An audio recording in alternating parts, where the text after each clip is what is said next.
Viral Puan Maharani diteriaki Presiden oleh anggota fraksi PDIP.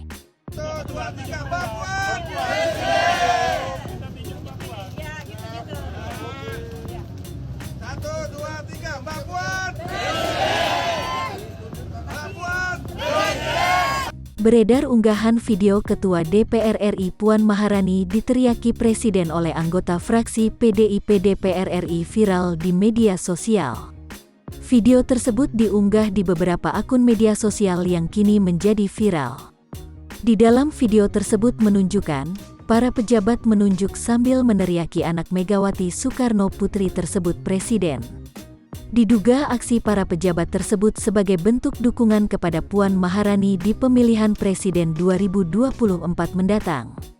Spontan unggahan video yang telah disukai ribuan kali itu pun langsung diserbu berbagai komentar beragam. Warganet ada yang berkomentar sinis dan ada juga yang pro pada video yang beredar tersebut.